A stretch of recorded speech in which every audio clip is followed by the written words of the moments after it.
இருக்கிறது சந்தோஷ் நாராயணன் மியூசிக்ல சித்தா படத்துல வரக்கூடிய இந்த சாங் நிறைய பேருக்கு தெரியாம தான் இருந்துச்சு. இந்த பாட்டு ரிலீஸ் ஆகி கொஞ்ச நாளுக்கு அப்புறம் இன்ஸ்டாகிராம்ல சாராங்கிற இந்த பொண்ணு பாடி ரீல்ஸ் போட்டதுக்கு அப்புறம் இந்த பாட்டு இன்னும் வேற லெவல்ல செம்ம ஹிட் ஆயிருச்சு.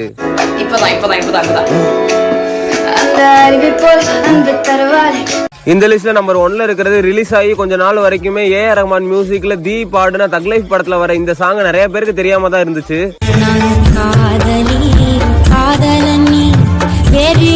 ஆனா தக் லைஃப் ஆடியோ லான்ச்சுக்கு ஒரு சில காரணத்தினால தீனால வர முடியாதுங்கிற காரணத்தினால சின்மையை பாட வச்சாரு ஏஆர் ரஹ்மான்.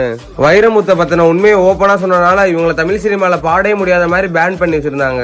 பல வருஷம் கழிச்சு ஏஆர் ரஹ்மான் தான் இவங்களுக்கு ஒரு குட்டி சான்ஸ் கொடுத்திருக்காரு. கிடைச்ச இந்த குட்டி சான்ஸை வேற லெவல்ல யூஸ் பண்ணி இந்த பாட்டு செம்ம ஹிட் ஆகுறதுக்கு ஒரு முக்கியமான காரணமா இருந்திருக்காங்க சின்மயி.